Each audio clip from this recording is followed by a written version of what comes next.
Good morning.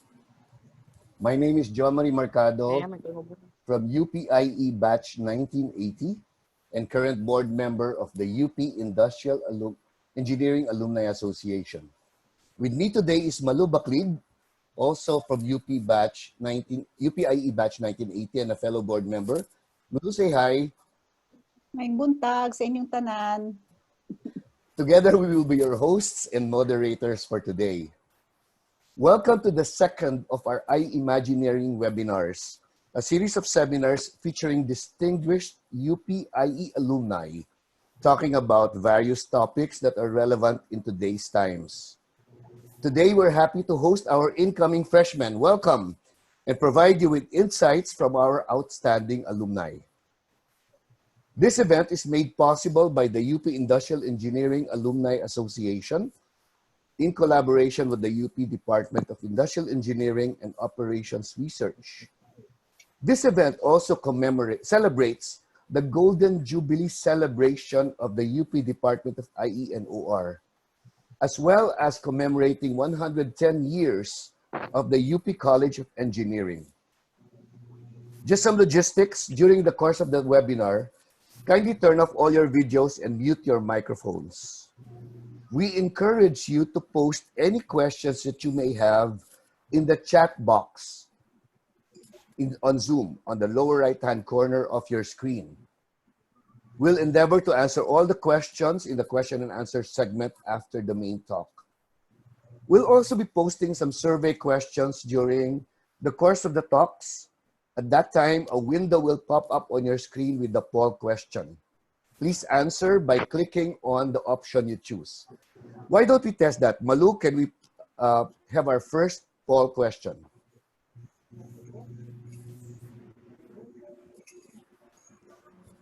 So our first poll question: from which region are you joining in this freshman orientation? So just click on it.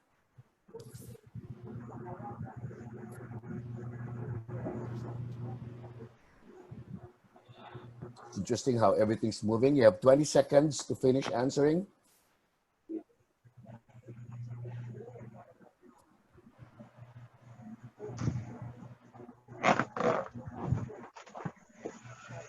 Ate, may data ka? Pakunig ako mamaya. Expired na to 11:30 eh. Tapos late sila na. All right. So we have... Can we end the polling, Malu? We have half of the people coming from Luzon, another 31 or 46% coming from the National Capital Region, and only one from Visayas and one from Mindanao. Very interesting combination. All right, thank you very much, Malu.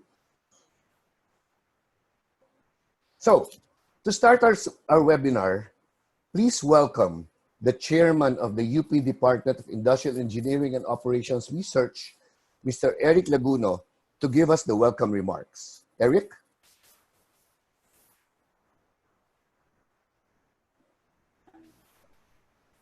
Okay, thank you, Jo Marie. Magandang umaga po sa ating lahat. On behalf of the Department of Industrial Engineering and Operations Research, I would like to welcome our freshman students and of course the parents who are also joining us today in this particular event, which we titled Freshman Orientation Alumni Insights. If you guys remember, we just had our own orientation back in August 1, but that's more for the department concerns. But for this time, okay, it will be pretty much concerns with regards to your careers. Okay. Yesterday, I checked our CRS, computer registration system.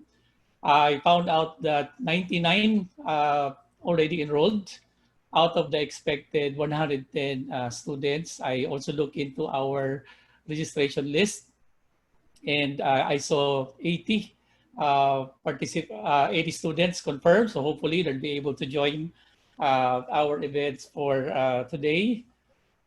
Just to also share with you, for this coming semester, we've gotten a total of 62 applications to shift to the IE program. That's double the usual applicants that we get. No?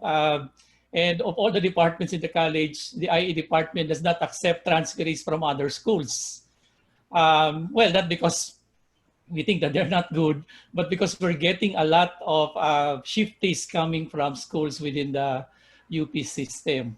Okay, so that tells you that you're in very good program, okay, sought after program in the College of Engineering.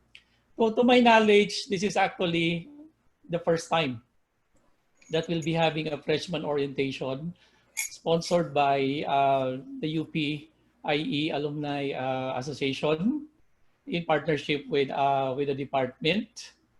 And I'd like to thank, of course, the association headed by Ms. Enrique Peña for making this possible. Of course, our very good webinar team, Mr. John Marie Mercado and Ms. Malu Baklig.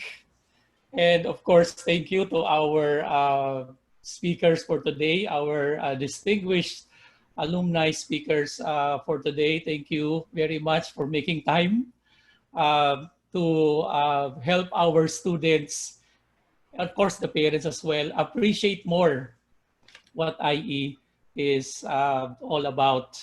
And of course, to inspire them to look forward to exciting careers in industrial engineering. Well, before I get too excited about this particular event, I hope our students, parents, that you will take full advantage of this event by fully participating in our Q&A later. So with that, magandang umaga po sa ating lahat and a warm welcome to everyone. Thank you very much, Eric. So you said excited. Well, we are excited too because we're excited to present to you some of our outstanding alumni. They will share with you their journey in creating an IE career. For our first speaker, we give you not one but 3 speakers, all from the same family. Mr. Jaime Del Rosario, or Bing to his friends, graduated from UP with an industrial engineering degree in 1976. He worked for 25 years as a management and technology consultant, first with SGV, where he became a partner in SGV's management services practice at the age of 31, then took over as managing partner of Andersen Consulting Philippines before becoming president and managing director of Accenture Philippines. He also spent 3 years as head of Andersen Consulting's Asia practice, responsible for building up the consulting strategy, technology, and change management skills in 10 countries. And for 10 years, he was a regular columnist for Business World, the country's largest business daily. Last year, he was awarded as one of the top 100 UP engineering alumni for the first 100 years. His wife, Elise, is also a UP IE graduate, batch 1977, and is a past president of the International Federation of Operations Research Societies, a 50,000 strong professional association in 52 countries. She also happens to be the first Asian and first woman president in the Federation's history. Before she retired, she was vice president for operations research in San Miguel Corporation. She also taught technology forecasting in the graduate program of the Industrial Engineering and Operations Research Department in 1983 to 1984. Bing and Elise both took their graduate studies at the Asian Institute of Technology in Bangkok, Thailand, and were both confirmed the Outstanding Alumni Award by the Philippine Science High School Alumni Association and by the UP Alumni Engineers for the Professional Degree Award in IE. After retirement, they set up their own foundation called One Small Step Forward, which since 10 years ago has been dedicated to helping improve the public elementary school system in Quezon City where they reside. Their foundation offers after-school programs in math, English, reading, science, as well as computer technology, aside from helping to rebuild school facilities and donating equipment and storybooks. Their son, Franco, graduated with his UP IE degree in 2015 and began as a management trainee in Meralco, working in various departments until his most recent assignment in the HR department. Franco is also currently a part-time IE instructor handling industrial organization and management. Before I give you our speakers, why don't we throw in another poll question, Malu?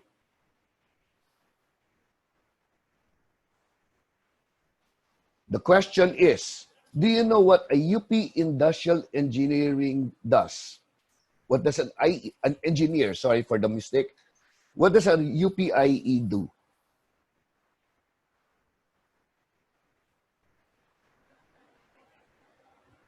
Thank you very much for the quick response. Very, very quick answers coming from our participants. We give you 30 more seconds.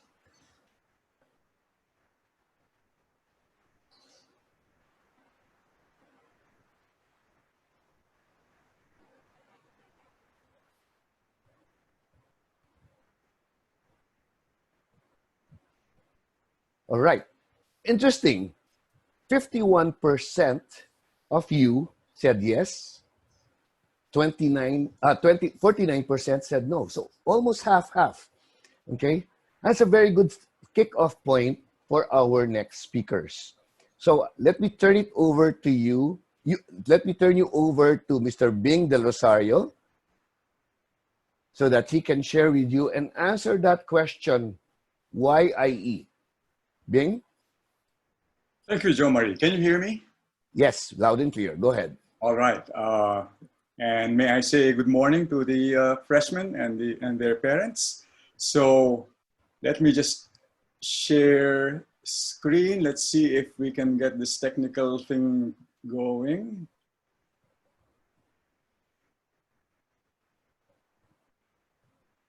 All right. Can you see my screen? Yes, we can. Go ahead, Bing. All right. Thank you. And good morning, everyone. So,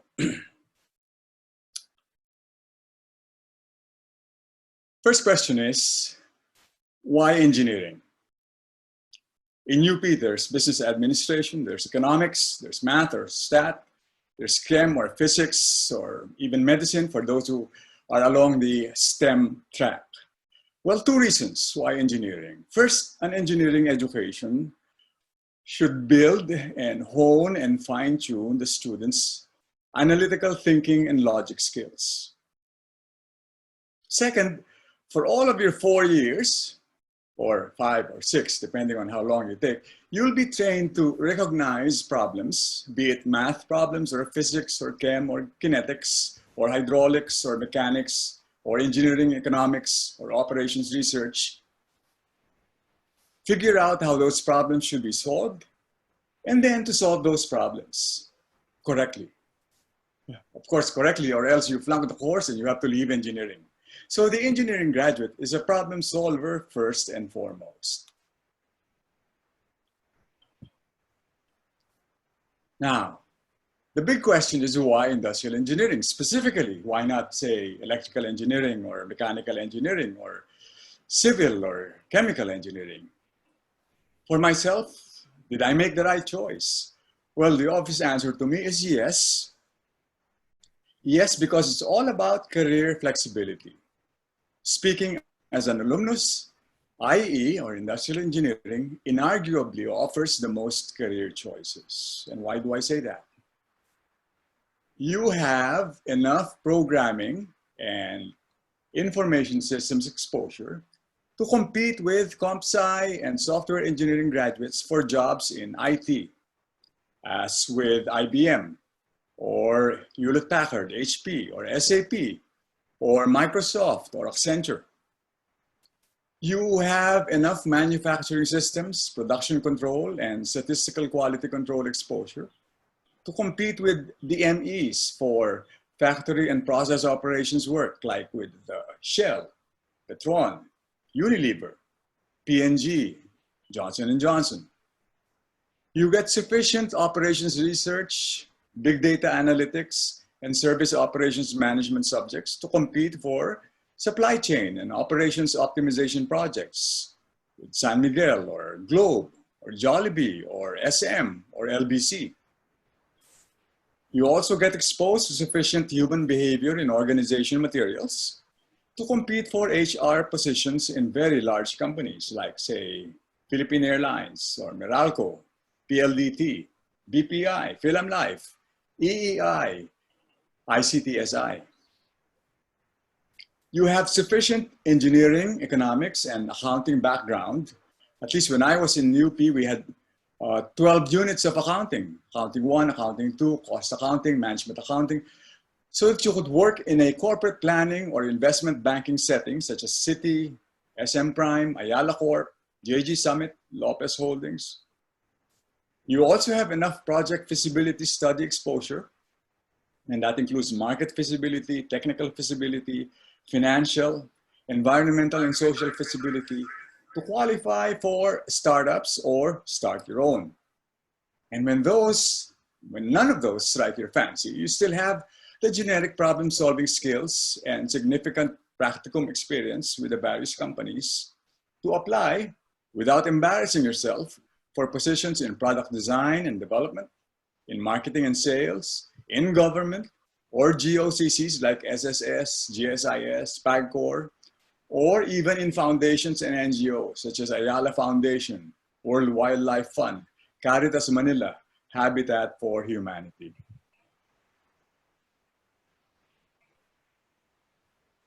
Now, do I need to answer why UP? Oh, I think all of you have already committed to UP. Still, just to reinforce that you made the right choice of school, I have to say this. There is a strong bias in the marketplace for UP graduates. And I can say this with a lot of authority because when I was working, I was personally directly hiring hundreds of people. And for 4 reasons why there is a strong bias in the marketplace. 1, the early screening. You all survived the grueling entrance examination that filtered out 97% and allowed only 3% of the smartest kids to study in Diliman. Second, there is the environment. In UP, if you haven't guessed yet, it's really every person for himself. Some people have called UP organized chaos, or also known as real life. Teachers don't have to conform to standards of teaching styles or grading patterns or behavior norms. You get all kinds. You have to fight for a limited number of seats to get into certain subjects or to get certain popular teachers. And there were always trade-offs, as in life. For example, you could get first priority on the subject, but give up the chance to get another. Not a lot of people look out for you. Maybe 1 or 2 of the teachers you've impressed, maybe. So you either survived or the system cast you aside. So pretty much sink or swim. So when a student graduates from UP, especially UP Engineering, he is a bona fide certified survivor, a quality appreciated by employers when looking for new hires. So in early screening, environment. Third is ranking and reputation. UP is still by far the premier institution in the country for higher learning. Whether it's engineering or medicine or law or business administration or economics or math or sciences, UP Engineering is acknowledged as the country's gold standard. Just to let you know, UP was in the top 500 of the Financial Times Higher Education Rankings for 2020, and Financial Times of the UK is the acknowledged authority on university rankings. The same Financial Times ranked UP 65th in Asia. The only other university to make it at all in the ratings was De La Salle. It was above 1,000 worldwide, and it was only in the top 350 in Asia, compared to 65th for UP. And finally, fourth is the stereotype of the UP graduate. Unfortunately, fortunately or unfortunately, recruiters tend to create stereotypes of what kind of graduates the high-ranking universities produce. UP graduates, especially the engineering types, tend to be viewed as street smart, deep thinkers who can work in highly unstructured situations. They have a reputation for being self-confident and tougher, which means that they don't give up or give up easily or give up at all. The one downside is that compared to their DLSU or Ateneo counterparts, they tend to be seen as less articulate.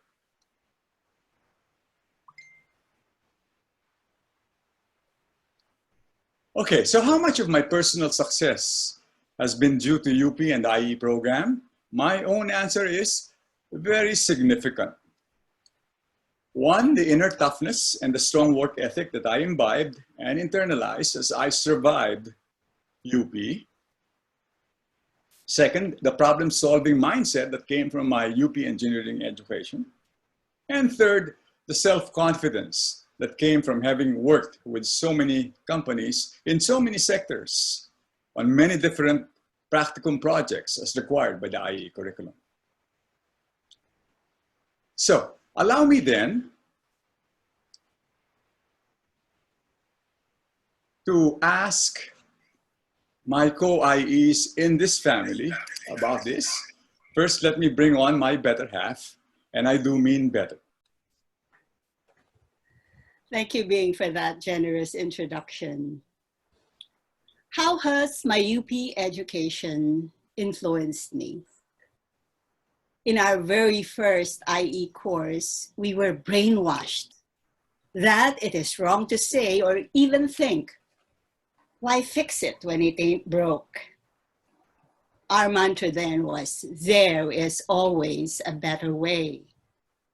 You might say I took it to heart, and this motto has guided me in my personal and professional life. This is probably the reason why I found great fulfillment in doing operations research work, which I did for 20 years. Some more years after that, doing personal consulting, and until now, I'm a part of various international journals and conferences in the area of OR. After all, OR had been referred to as science of better.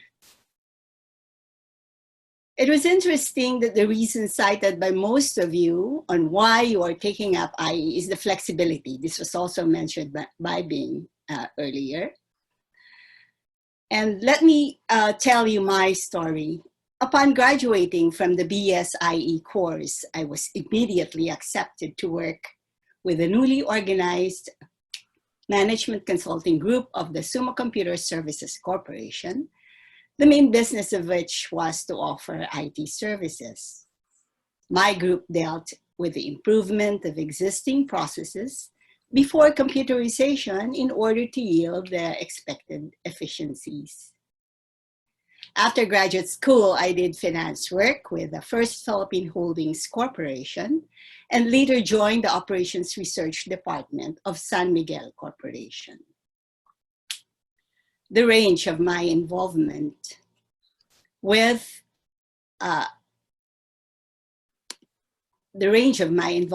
process improvement consulting, finance, and then my final destination, operations research, speaks for the flexibility in the careers that are open to an IE. Mine is but one of thousands of IE stories. What makes an IE adaptable is training. as Ping had mentioned, we are trained in all engineering fields. We took up CE courses, chemical engineering, EE, ME, METEng, and enough of the liberal arts, speech and drama, humanities, psychology, accounting, and of course the sciences. As being said, we are also well trained in problem solving. Now, how are we trained in problem solving, you ask? Well, we have the UP system to thank for that. In UP, nothing is given on a silver platter. One had to work for everything, from getting the classes and schedules we want, to scouting for the companies where we'll do our project studies, from thinking of research areas we will tackle and how to get our student organizations to achieve its targets. So I must say we become creative and resourceful, something that we apply to new areas and new landscapes that face us. Another aspect of flexibility is the attitude you imbibe in UP. With a wide range of people one deals with in UP, one learns to be flexible and open to other points of view. This came in handy as I dealt with clerks, people on the production floor, salespeople, techies, as well as those in middle and top management. One learns to adapt to various situations, as I first realized when I went to graduate school, where I was exposed to people of various cultures and backgrounds. A strong work ethic, as being said, is designed early on in your UP IE days precisely because of the demands of the course, especially where it concerns working on real problems of companies using the lessons learned in your major IE courses. This was a very useful experience for me, and it got me exposed to various service and manufacturing companies where I always came in looking for better ways of doing things. Indeed, an IE is never content and will work hard to get to, or at least close to, the better, if not the best, solution. With someone graduating some 40 years later from the UP IE program, have these same views? Well, for that, I'd call on our son, Franco.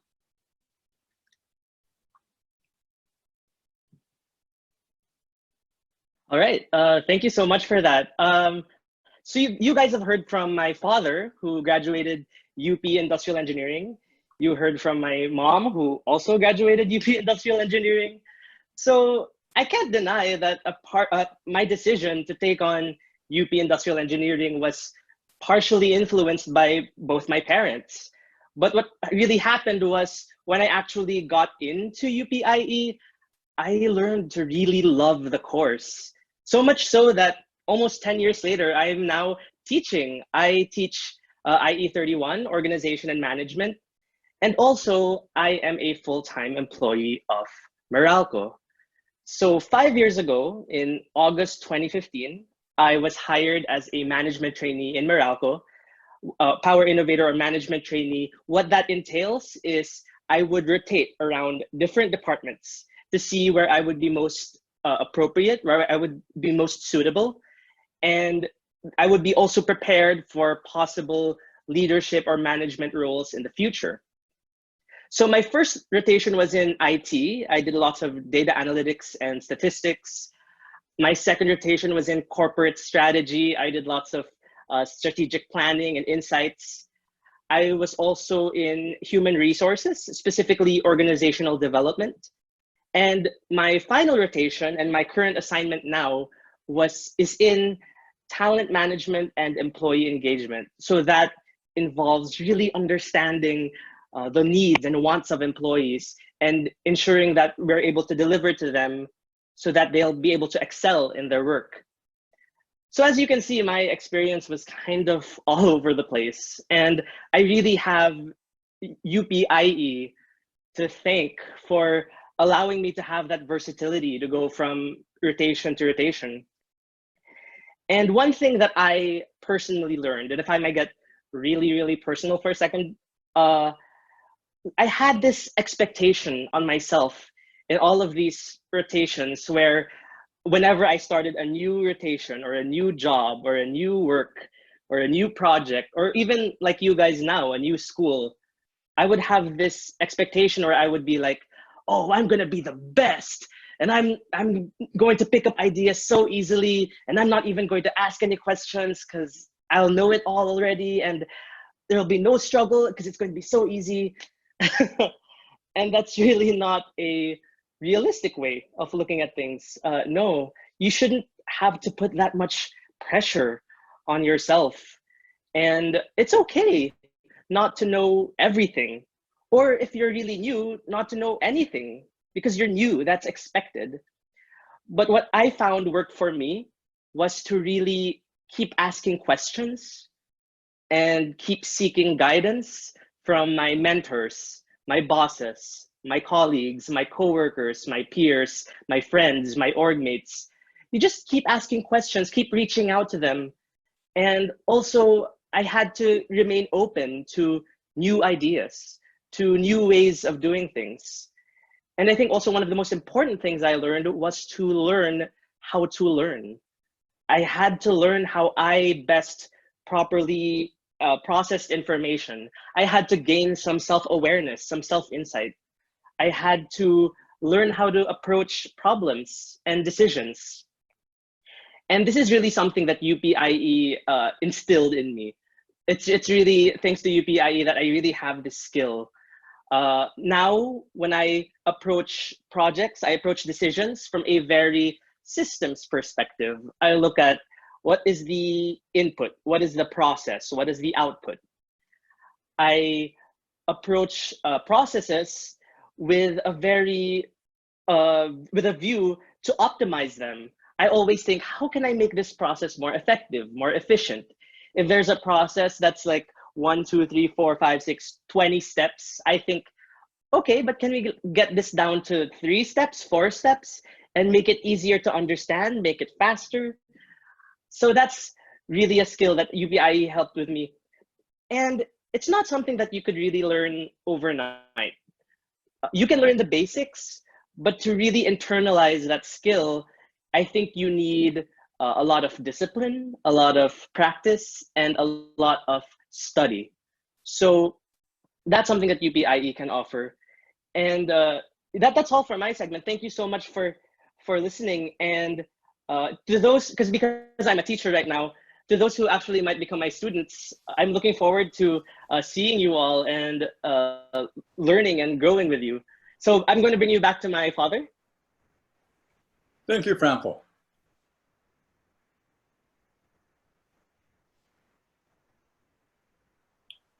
Okay, let me point out two more things for the consideration of parents in this virtual meeting.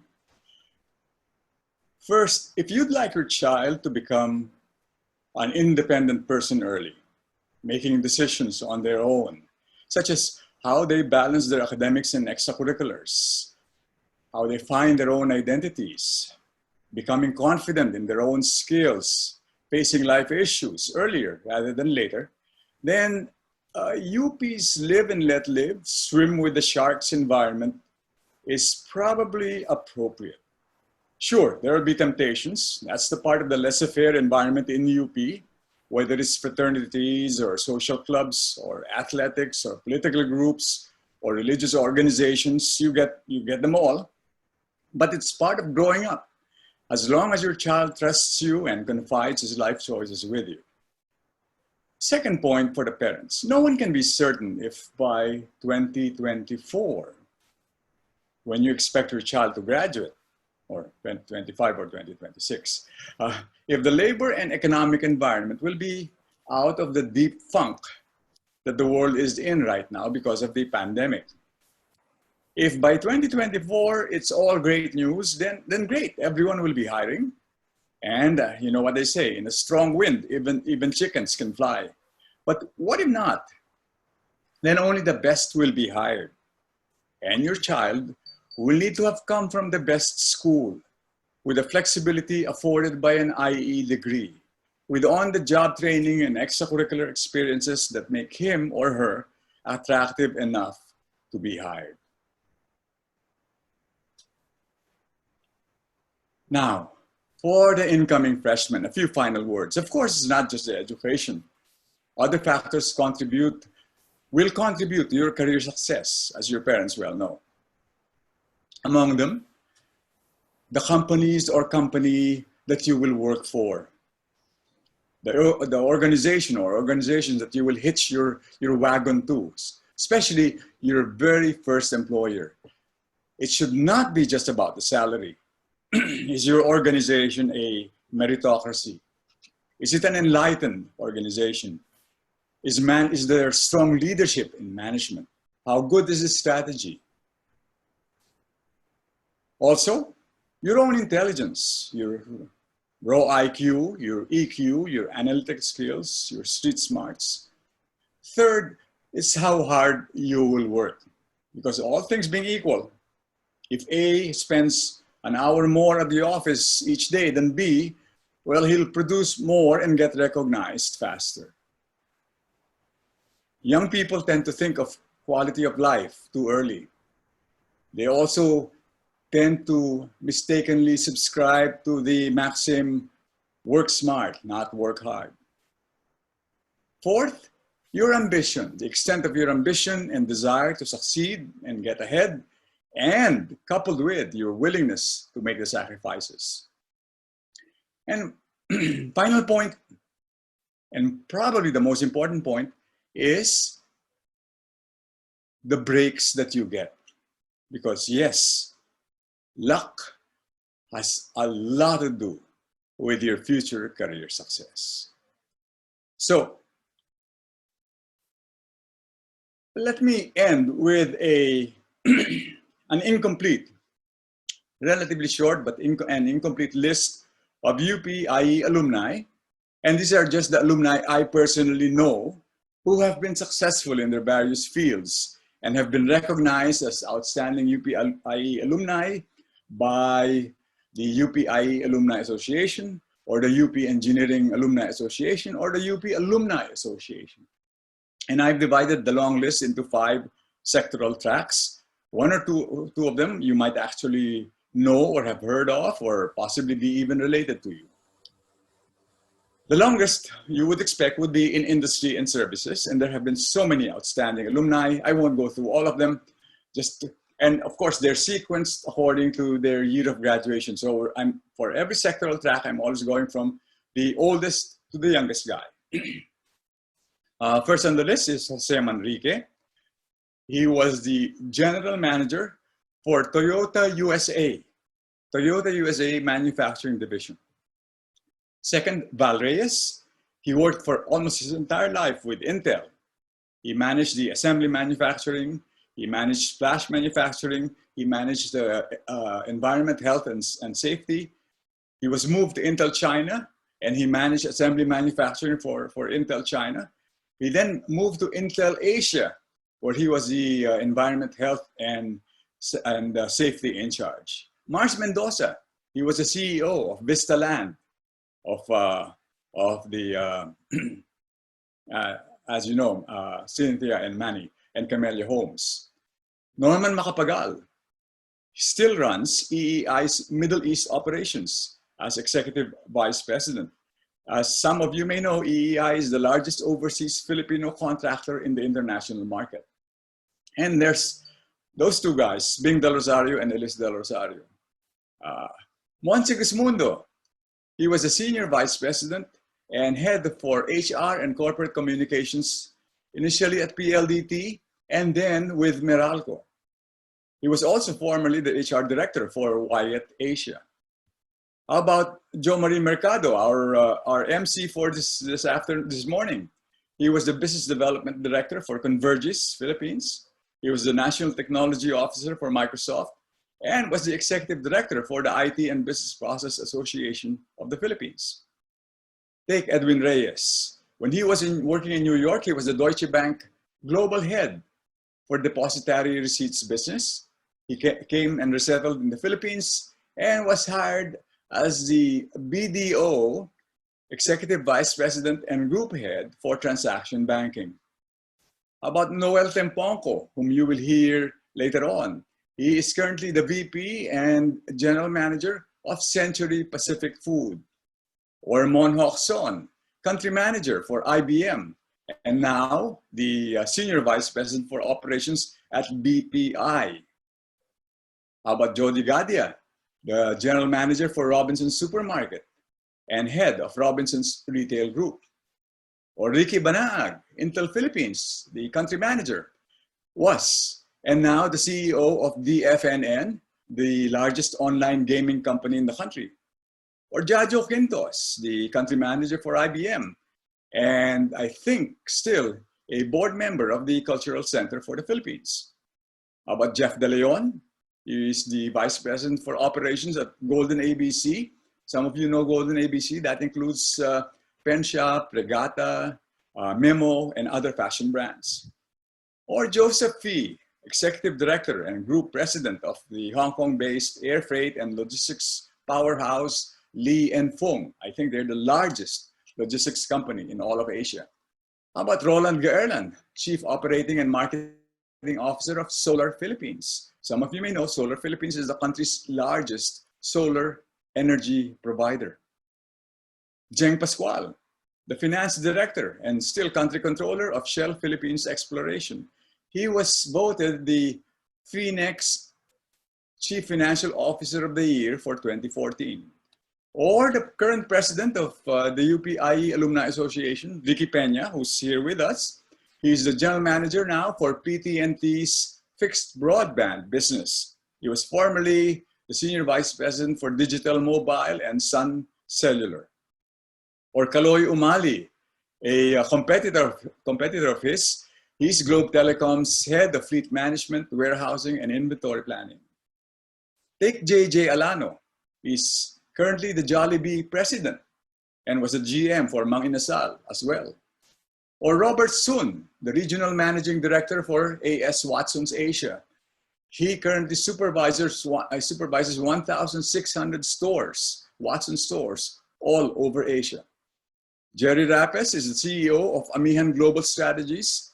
They produce records management systems, and they're the developer of SafePass.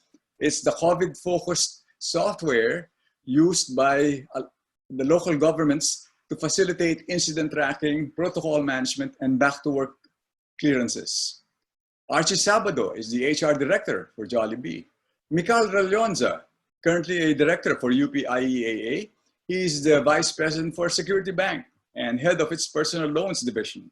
He also worked for Citi and Stanchart and East West. How about Kathleen Calhoun, who will be speaking after I do? She's the managing director of the hospitality sector for the Leica Group of companies. And under her purview are the service residences and hotels and food service and the dairy farming of the Leica Group. How about Christine Pardinas, supply chain vice president for Rustan Supercenter that included Shopwise and Marketplace, and now doing the same thing for Robinson's Retail. Joseph Castro, he's the Greenwich Pizza general manager. He used to be the regional business unit head for Jollibee. Or Benji Asala, the chief strategy officer for Converge ICT, the wireless broadband provider. He was formerly the PricewaterhouseCoopers consulting principal for Southeast Asia. He worked in Hong Kong for 13 years. How about Kirby Kayanong, the latest addition to the UP IEAA board? He's the director, at his young age, he's already director for Global Business Services of Hershey's, and he supervises the BPO operations both in the Philippines and India. So that's industry and services. Now, quite a number of IEs have decided to strike off on their own, and a big percentage became very successful. Among them, Francis Chua, he's the ambassador to Peru currently. He's a Chamber of Commerce Chairman Emeritus, and he's the chair of and CEO of To Go, Philippine Satellite, Dongfeng Automotive, and about 24 other companies.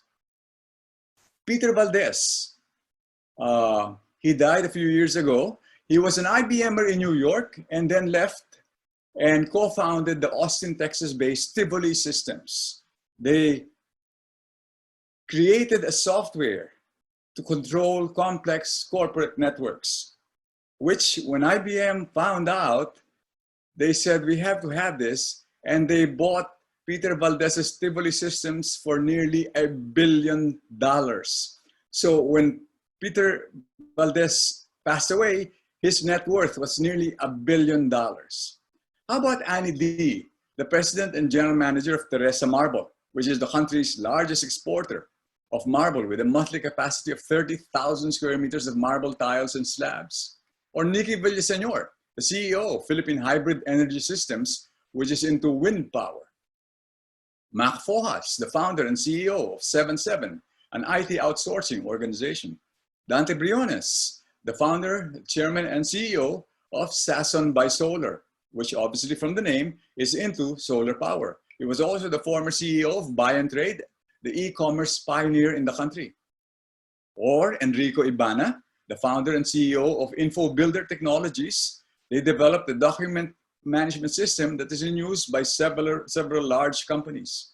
Or Bernie Abbis, the founder of Webcast Technologies, which takes advantage of GPS, GIS, and telemetry to offer positioning services, including the largest GPS tracking and fleet management system in the country.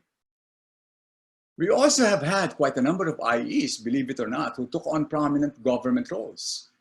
How about Pete Maniego, currently the chairman of the National Renewable Energy Board? He's also the founder and president of CDM Asia Energy Ventures. How about Babe Singson? He was the Department of Public Works and Highway Secretary for the Aquino administration. Before that, he was the Basis Conversion Development Authority Executive Director. How about Romy Manlapig? He was the Assistant Secretary at the Department of Trade and Industry. He is the representative of MECO. Some of you may know we don't have an embassy in Taiwan because we can only recognize the Republic of China, but we do have a MECO office and he's our representative or ambassador. He's also the director of the BOI car manufacturing program. Take Bess Yap. She is the Assistant Secretary at the DPWH. How about Paeng Santos? He used to be the Undersecretary for operations at the Department of National Defense and still senior lawyer, senior partner at CBC Law. We have at least 2 alumni, Paeng Santos and Pete Maniego, who after taking up industrial engineering also took up law.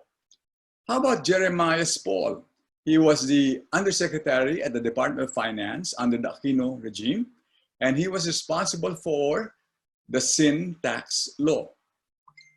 Or take Yang Giao, the former Pampanga Vice Governor, but more popularly known as the PBA Commissioner and the national team Gilas coach. He also coaches NLEX at the PBL. Or take Julito Vitriolo, the Executive Director at the Commission on Higher Education. We've also had several achievers in the world of the academe.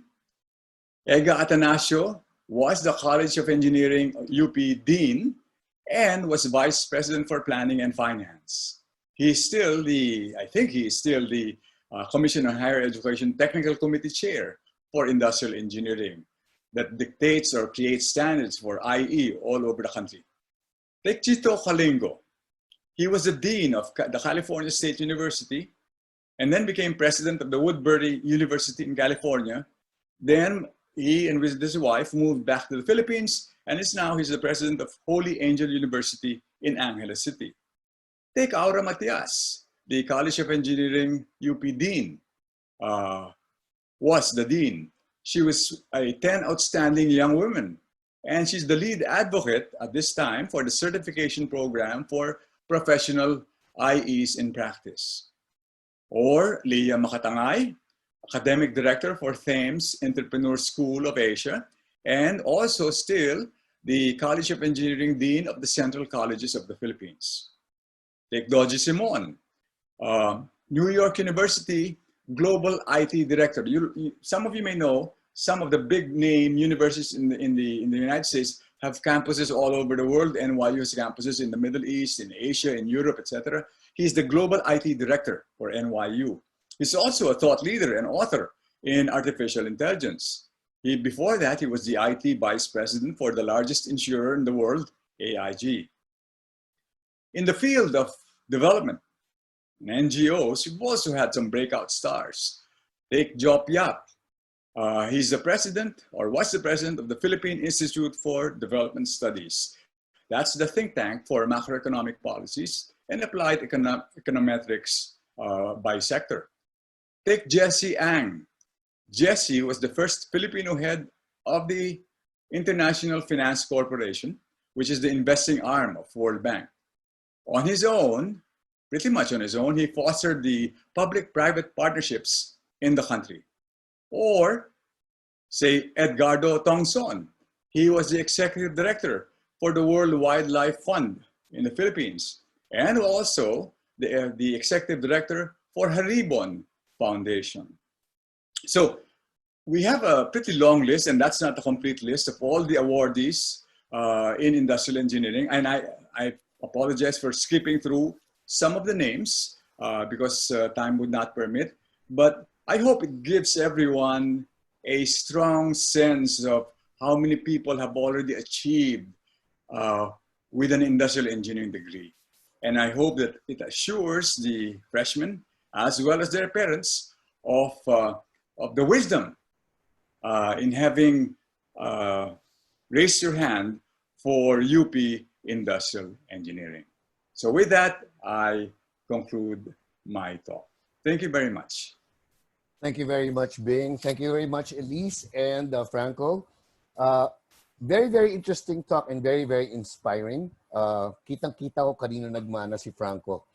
And Bing, if I had seen that list of graduates, UP IE graduates, it would have made my life easier also because I was dealing with Director Vitriolo for several years in CHED without knowing that he was a UP IE grad. I could have used that as a way to break the ice with him.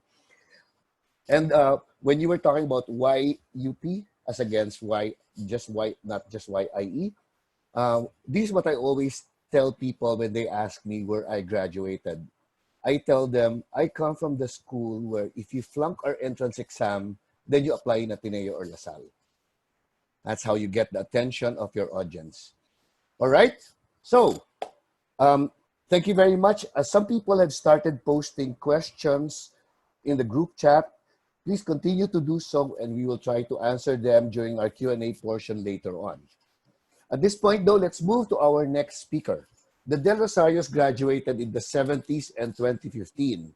Now let's hear from someone who graduated in the 90s. Katrina Lim is a UPIE graduate from 1991. She then completed her master's in entrepreneurship from the Asian Institute of Management in 1998. She joined Citibank in 1992 as an administrative assistant, and in 1994, started in her family's business by opening the old Swiss Inn restaurant in Makati. Since then, she has grown the hospitality side to caterings and special events, cafes and restaurants, service residences, hotels, apartments, and most recently, dairy farming. Post-ECQ, her business has transformed into an online grocery with its own delivery and dispatching system of farm fresh produce, as well as ready-to-eat meals, combining and maximizing her staff's talents and business-ready assets. I personally can vouch for some of the ready-to-eat meals I order regularly, so it's really, really good. Ladies and gentlemen, please welcome the Managing Director, Hospitality Division of the Leica Group of Companies, Ms. Katrina Lim. Kat?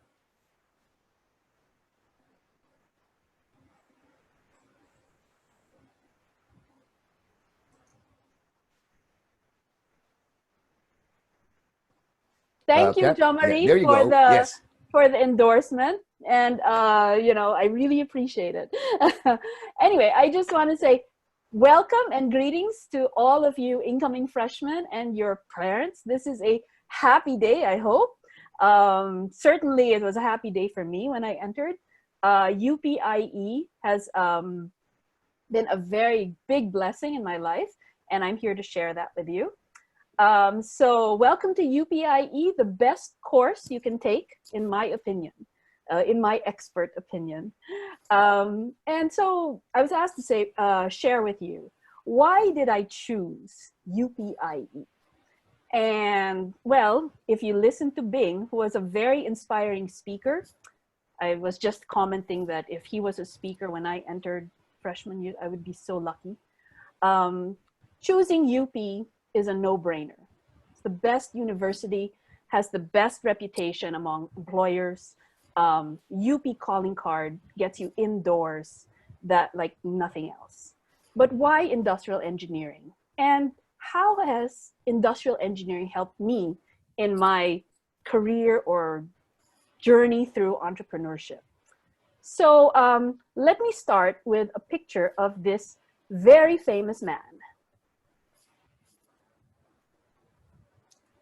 Malu?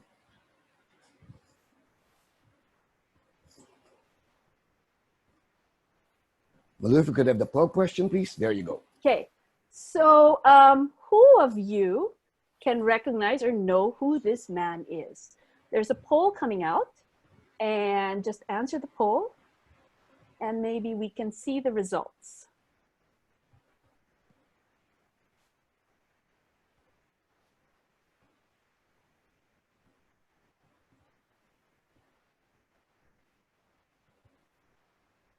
So you can tell he's in sports, and he's obviously a tennis player.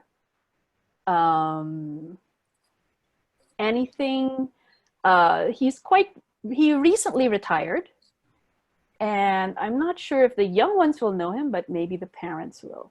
But definitely sports aficionados, especially tennis, will know him. Is there a result of the poll? Yes, we do. There you go. Go ahead, Kat. Okay, so I'm glad to see that many people can recognize him. This man is Roger Federer. And the reason I bring him up, well, is what does he have to do with UPIE? Well, let me explain that what Roger Federer is. Roger Federer holds the most number of Grand Slam titles for any male player. And he is 5 times the world's #1 tennis player, 4 of which are consecutive. And because of that, he is the record holder of the longest #1 player title holder. So in general, he is commonly recognized as the greatest player ever lived. Now with that, that's something else. Now, what does this have to do with UPIE? Well, let me tell you. In my opinion, dear freshmen and parents, we and you, industrial engineers, are the Roger Federers of the engineering world. And how so? Why do I say this? Well, Roger Federer, before entering professional tennis, he played many sports. He practiced swimming, wrestling, basketball, table tennis, badminton, and more. He experienced and learned from different disciplines before deciding to focus on tennis. And it was this range of discipline that gave him the edge to make him a champion, to give him the edge to make him a leader in his field. And the beauty of IE is that it also follows the same recipe for success. It offers this wide range of discipline to you. You are not pigeonholed in one discipline. The range of classes that you will take will make you a more well-rounded and developed individual to work after graduation, giving you more choices, more opportunities, and better experiences to draw from than other engineers. I think you just, what you learned from Bing's presentation and the Del Rosario's presentation, the UP engineer has the widest range and the most choices for employment, more suited for leadership roles rather than pencil pushers or backroom work or field work because of our exposure. So this background of yours, this education of yours is going to be very useful in employment. So I think I was asked to speak to you because I don't have the most conventional or traditional track of industrial engineering work history. I went from graduation, I went from banking, then I went into restaurants, to hotels, hospitality, and now currently farming, dairy farming. And I even dabbled in the arts. And you can see just by the range of my experiences is just how flexible the UP IE education is, because in every industry, there's a need for problem solvers. There is a need for systems and procedures. There's a need for control. So control and check and balances, which is everything you learn all these in college. I chose the road of entrepreneurship because of my interests in the hospitality industry. After graduation, I learned that, I was more interested in the restaurant and hotel business rather than a conventional corporate job. So that's why I ventured in there. And after over 20 years as an entrepreneur with my own businesses, I can say without a doubt that my background in IE has made my job much easier, my companies much better, and me personally, a better leader. The skill of problem solving, the experience I got in marketing and accounting, design, even computer programming, which is what I learned in college. All those talents that you learn, all those skills that I learned, I get to apply in other things. Just because you're taught how to program something doesn't mean you can't use that skill in another aspect. So don't look at your lessons microscopically. See what the bigger picture, what the bigger lesson is. All these skills that I learned in college come into play as an entrepreneur. As an entrepreneur at your own business, you have to wear so many hats: marketing, production, design, systems and control, HR, accounting. I had all of these departments, and I'm proud to say that because of my education, I am able to have conversations, intelligent conversations with my chief accountant, with my auditors, with my marketing and design. So it's this whole range, this whole gamut of talents that are coming into play now. This is the beauty of IE. Its range and flexibility is applicable in any industry and in any career that you choose. Be it, I think Bing mentioned all these alumni in different sectors, and that was a very useful list, Bing. Thank you. I mean, that just shows me, how flexible and what other industry we're in. Because not only does every industry want people with analytical skills, facility with numbers, problem solvers, that's us. But every industry also looks for leaders. And this leadership quality will get honed in IE and in UP, because this UP card of yours, this UP IE diploma of yours, when you enter the workplace, people will expect leadership from you because you are from UP. You are from the College of Engineering. So I'll be honest, I'll be the first to admit that I didn't use much of the calculus that was drilled in my head for 3 years. I don't really get to apply all the formulas that I memorized, calculating the velocity of a particle on a curved surface. You will go through that, and you have to go through that, and you have to pass that. But what I did get out of these classes is that, I can manipulate numbers. I have facility with numbers. I can understand a problem, distill it, and figure out how to solve it. The confidence to frame a problem mathematically, not to fear numbers, and to be able to defend my analysis through numbers, invaluable in any industry, in any place you go. And on top of this facility of numbers, problem solving skill, I also understand accounting concepts because like Bing, I was required to take 12 units of accounting. And I relish those because, you know, not everyone has that in their curriculum. And that is actually one of the more useful skills I have. Analysis of financial statements, knowing what a balance sheet is. I've learned to be able to look at financial statements and to be able to pinpoint and pick out what are the numbers that don't make sense. I can challenge accountants. I've learned also to problem solve like a software programmer because of that one class in programming, to be able to distill how to solve a problem like a programmer. I'm able to read mechanical and electrical plans just because of my background in Mech Eng and Electrical Eng. And I can even hold discussions intelligently, again, I hope, with mechanical and electrical engineers who do my plans for my businesses.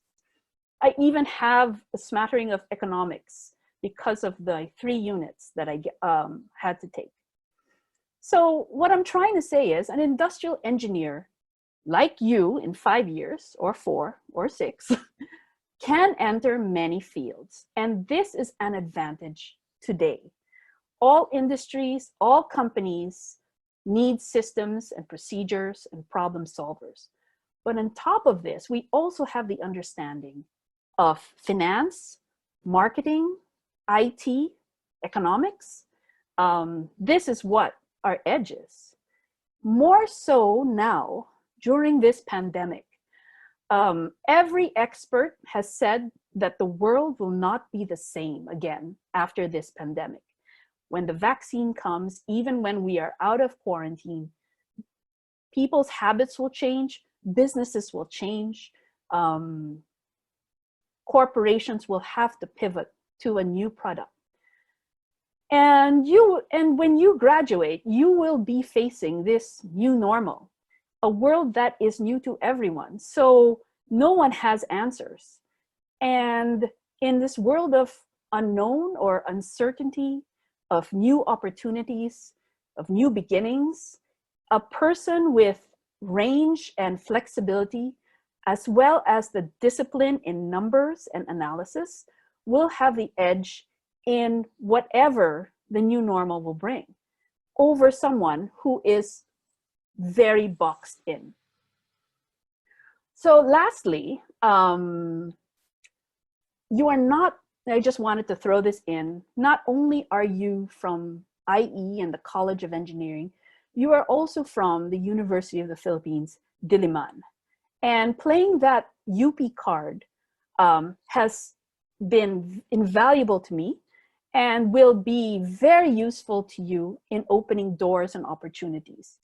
Frankly, as an employer, when I interview anyone, just the fact that he's from UP, whatever course, is already a big thing.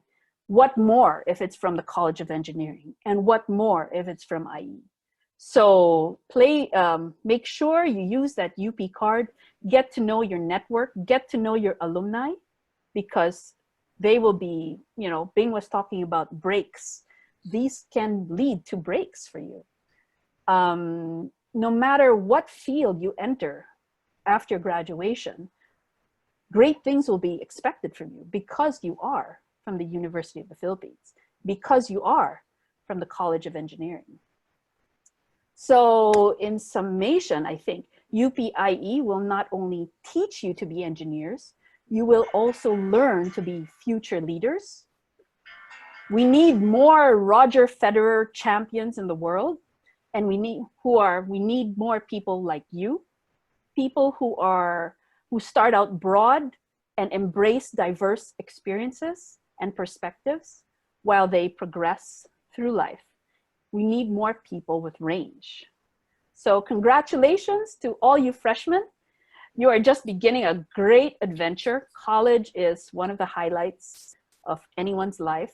I encourage you to remain open, to remain curious. I think Franco mentioned that. You always have to be curious and questioning. An open mind is also a big, big advantage. Learn as much as you can from college. UP IE will give you as many opportunities to learn and to grow. Take advantage of this. That's all, Jo Marie. Thank you very much, Kat. Hey, don't go first. I have a question. Thank you, Mrs. Federer.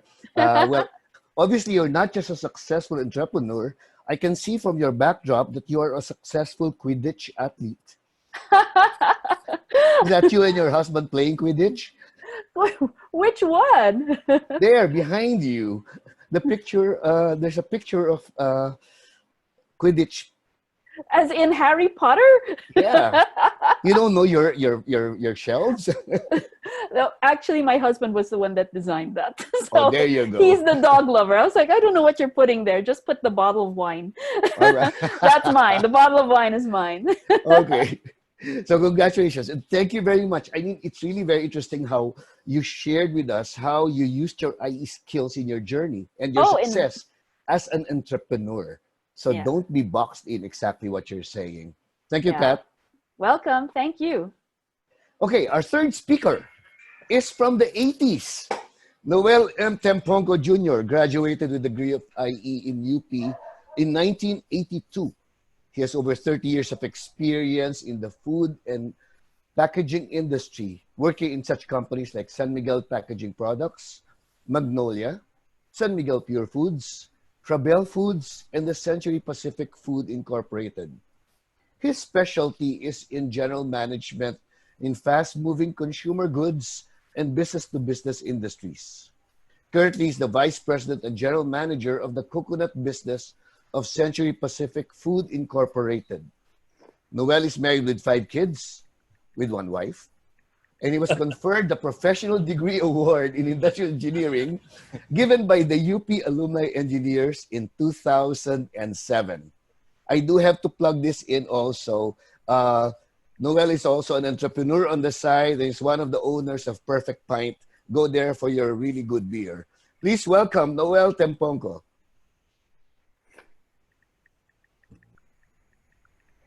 Noel? Yeah. Thank you. Thank you, Jo Marie. Go ahead. Do you see my screen? Not yet. There we go. There you Yes, go. Okay. go ahead. Yeah, thank you, Jo Marie. Thank you for clarifying that I only have 1 wife out of for my 5 kids. And good morning to everyone. And thank you to the UP IE Alumni Association for inviting me today. And this is really a nice gift for all our incoming freshmen in the UP IE program.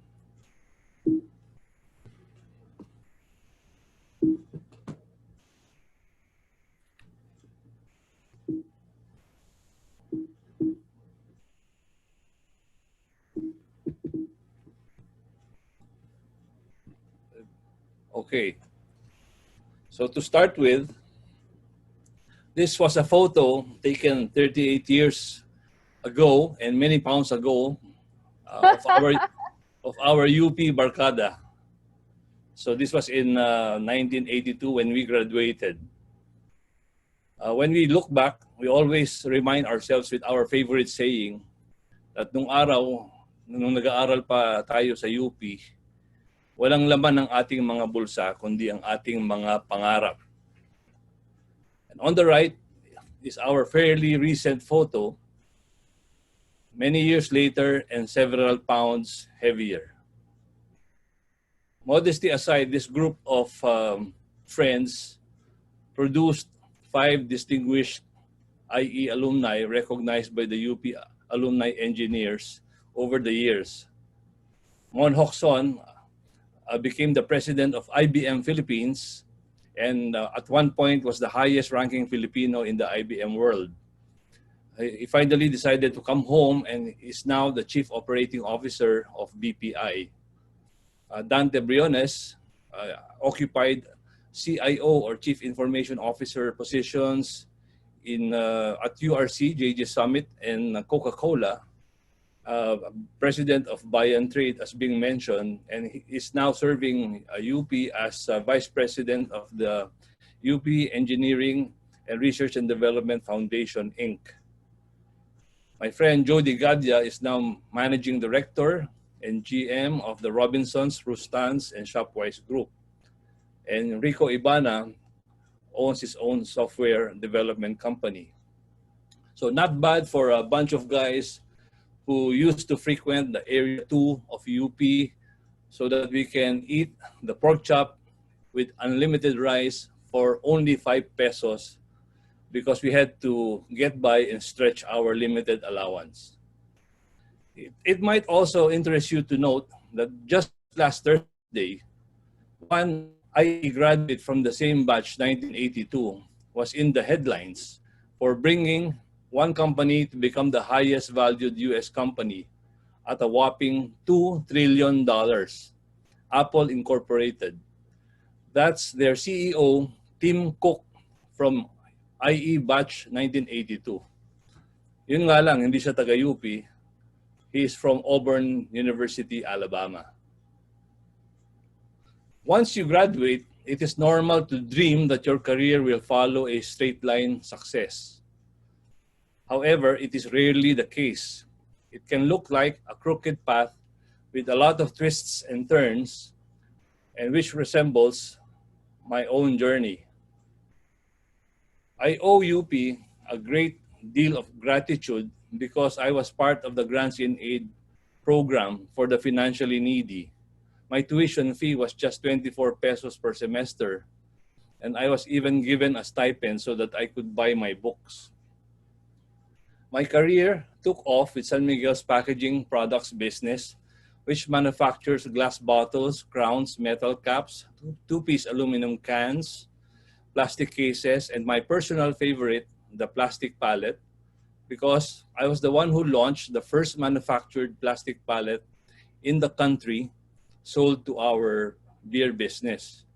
It really felt good during that time because it allowed us to minimize the cutting of trees when we replaced wooden pallets with plastic pallets, and it really saved a lot of trees from being cut in our already denuded forests. Today, the plastic pallet is the standard of the beer and beverage industry. I started with the logistics division doing materials and distribution planning, but when I saw the San Miguel packaging products was fast expanding into new products, I decided that a marketing and sales career would be a faster route for me to move up. Having an IE degree was a definite advantage. It was my IE edge because during that time, having technical know-how was already an advantage as we were already transitioning from purely product selling to solution selling, which Jo Marie is very familiar with.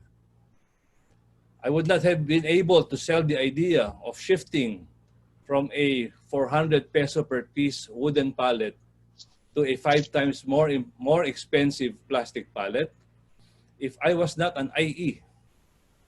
The clincher was me going to the San Fernando brewery with a handycam, taking videos, measuring downtimes, quantifying them, and including the opportunity losses from those long downtimes, because every time the sensor of the case packer would detect a variable height of wooden pallets, it would just stop in the middle, causing a lot of downtimes.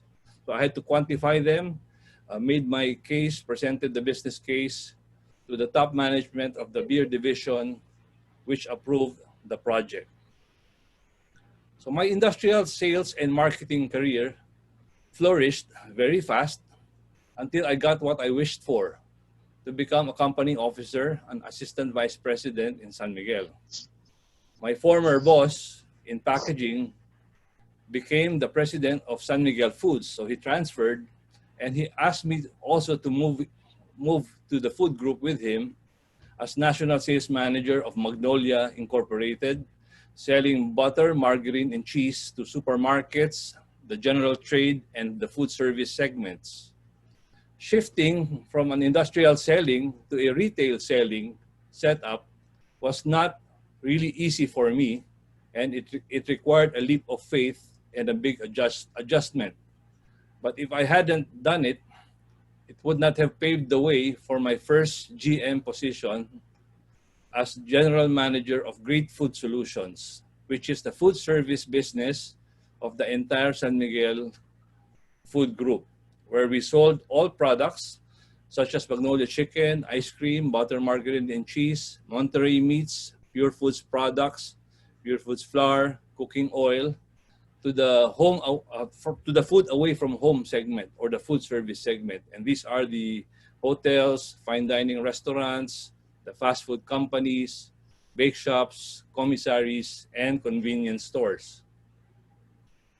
So I thought that being in the food business would limit my opportunities to apply solution selling, but I was able to do so. Previously, we had zero market share at 7-Eleven in their hot dogs business because 100% of their hot dogs they were buying from our competitor. So I did my research and found out what their pain point was. They were not happy. They were not happy with the sales of their hot dog segment. So upon further probing, I discovered that the consumers really did not have full satisfaction in consuming their hot dogs because upon consumption, the inner core of the hot dog was still cold. I found out eventually that they had the wrong specifications. They had the wrong steamers. So what I did was kind of unprecedented during that time. I offered to replace all their hot dog steamers in all their 250 plus stores on one condition, that they will give me 100% of their business on a multi-year long-term contract. And fortunately, I clinched the business and it was a huge deal for our company. 7-Eleven's hot dog sales zoomed when they already got the new steamers. So it was a win-win arrangement for both parties. This became instrumental in me being promoted to my next job as a vice president and GM of the country's largest meat processing company, Pure Foods Hormel. And after 27 years in San Miguel, I availed of early retirement and took a break. I eventually accepted an offer from the Century Pacific Group, the country's largest canned food company with leading brands such as Century Tuna, 555 Sardines, Argentina Corned Beef, and the fast-growing Birch Tree Milk brand. I now head their new business, an OEM, original equipment manufacturer, producing the world's biggest coconut water brand, Vita Coco. We also produce virgin coconut oil, desiccated coconut, coconut flour, and coconut milk. Our own brand, the newly launched Coco Mama Fresh Gata brand, is being regarded as the star product of the quarantine. We can hardly keep up with demand, which has tripled since its launch. So looking at this chart, I reflected on how my career went and concluded the following. Number one, for me, change was good. It got me out of my comfort zone and forced me to learn new things. But since I was already in a leadership role, I had to work double time to learn the ins and outs of the business in my first 90 days in my new posts to earn the respect of my team. Number two, my IE mindset served me very well. Wherever I went, I measured KPIs and then improved on them. I applied the total systems and solutions approach as a skill in solving problems and finding solutions.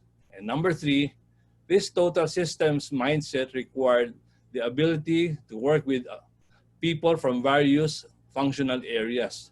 The human factor makes a whole lot of difference in getting things done. In other words, you have to be a team player. I also did a review on the evolutionary phases which IE underwent as follows. First, the doing more with less phase, or the era of scientific management. Then the emphasis on the human factor, realizing the importance of human behavior in efficient operations. Then the use of math and statistical models for decision-making of management via management science. Then the criticality of quality to win the hearts and minds of customers. And finally, the quest for the most competitive supply chains in a global scale. So let me share you how I encountered them. Yeah, in the interest of time and with your kind indulgence, I will just zip through some real-life examples very fast. The idea is to give you a flavor of IE's applications in the real-world setting. So here goes. I saw principles of scientific management, productivity, and efficiency measurement and human behavior management in our Manila glass plant in Tondo, Manila, with our industrial engineers armed with their stopwatches and clipboards as they sought to measure and set the work standards of the company. Then at Pure Foods Hormel, in the manufacture of Pure Foods Fiesta hams, every Christmas, the stopwatch was replaced by the handycam. We needed to measure how fast our butchers can carve 3 or 4 balls out of one ham leg, so we can attach the correct labor cost to the process as well as compute our capacity and total seasonal labor requirements. At our current coconuts factory, videos via cell phones, which are now equipped with slow motion, are used to study the optimal motions a coconut parer should have for maximum speed and optimal movement, while realistically considering human limitations and fatigue factors. Thus, you see on the left photo, the left arm of the parer resting on her leg to minimize fatigue and enable her to reach the target 1,000 paired coconuts per shift. We applied the principles of management science, and this is the expertise of Elise, to a decision we had to make. How many coconut bins do we need to invest in to minimize the waiting time of our farmers' trucks in the yard, given the random way they arrive, given the variable production volumes? Of course, too long a waiting time leads to cracked coconuts and poorer quality. So to solve this, we use the queuing model. So allow me just to breeze through this next couple of slides very fast, just to give you an idea on how we use actual data and statistical tools to help management in decision making. First, we plotted truck arrivals based on historical data. And then we used distribution fitting software, such as the following, to determine the best fit curve for our production data. We also used Monte Carlo simulation model for truck queuing per day for 30 days for the various scenarios on the number of bins we were studying. We were able to identify the time-based optimal number of bins required and the cost-based optimal number of bins. So this is just an example of how a data-driven, model-tested decision is arrived at using management science. But don't worry, I'm sure you will learn all of this in your respective journeys. Interestingly, these models can be used during this pandemic, where to put COVID testing centers, which public facilities to close, and how to allocate ICU beds and design medical triage processes. So models that IEs use, which were saving businesses money before, could also be used to save lives today. So the next phase of the IE evolution is the quality and information revolution phase, the Kaizen, continuous improvement, JIT, and total quality management. One example I can share is the state of our warehousing system.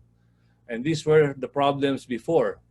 A violation of first in, first out, or FIFO, first expiry, first out, or FEFO, huge inventory variances, difficulty in locating stocks, unreliable data, and inefficient labor management.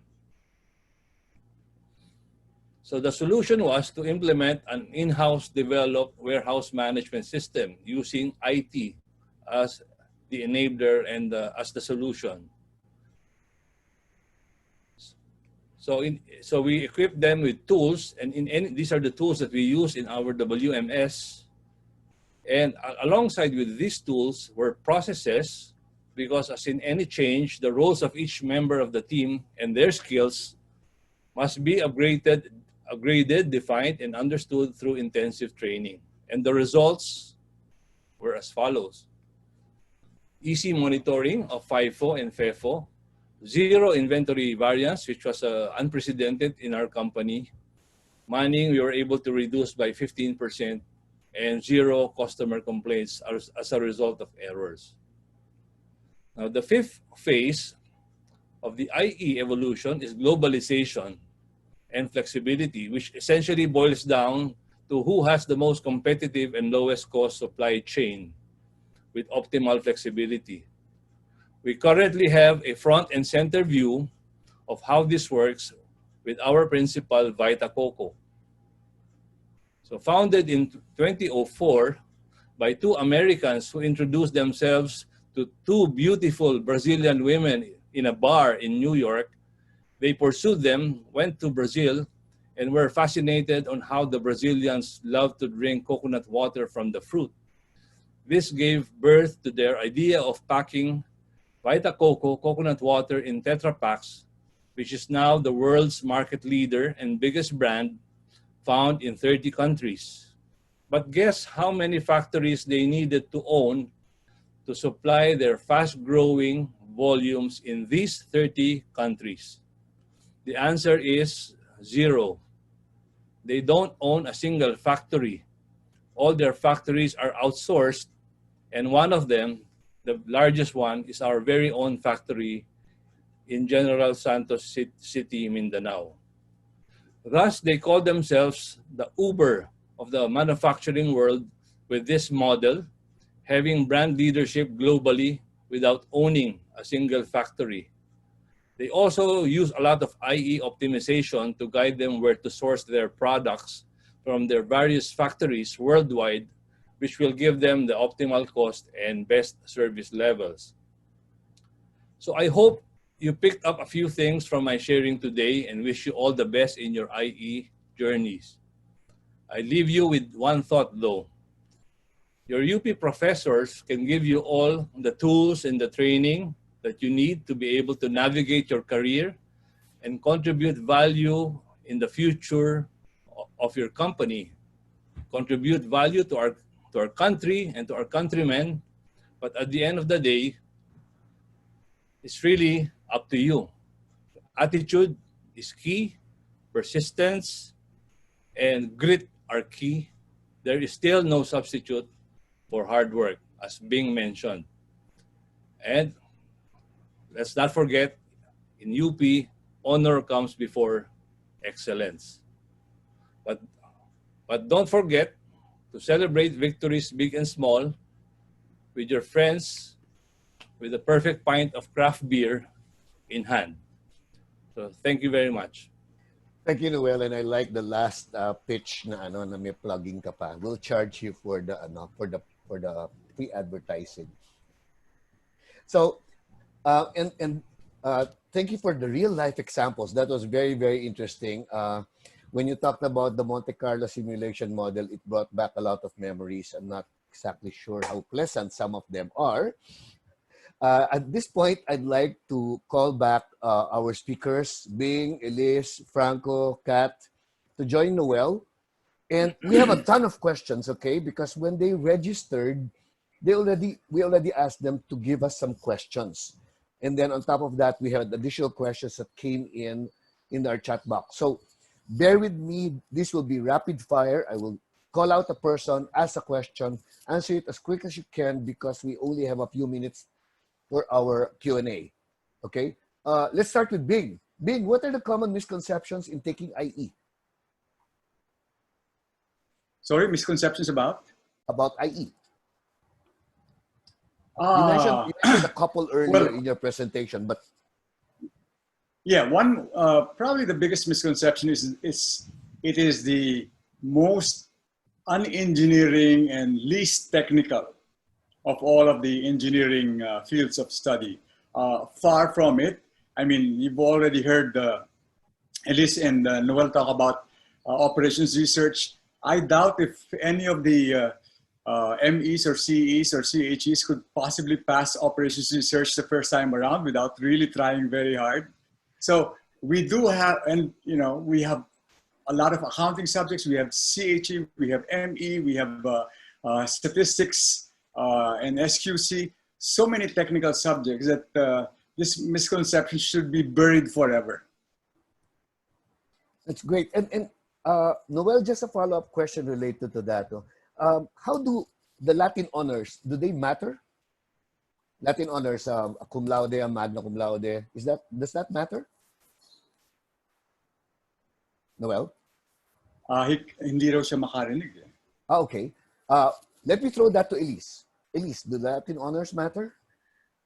Actually, when you are looking for a job the first time around, that might matter. Like if there are two candidates who are equally qualified, but one had a Latin honor, then probably the one who had the Latin honor will be accepted. However, as you go through your jobs, I would say that about 3 years into a job, it will no longer matter. What would really matter is your performance and how you had performed in doing the tasks that were assigned to you.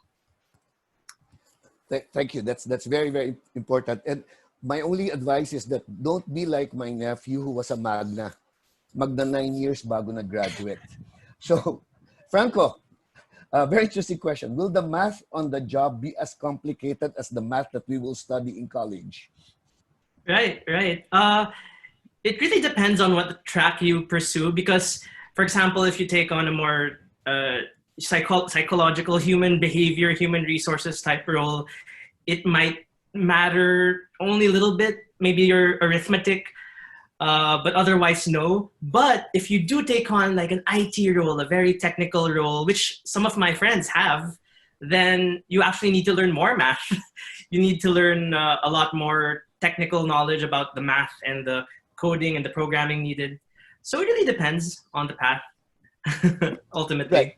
Yeah, but it's really, and you talked about the mindset. Kat, Yeah. What kind of mindset should we set even before taking on our first year in college in industrial engineering? Oh, definitely. Kat, me? Yes, Kat, Oh, you. definitely openness of mind and the grit that is needed to pass.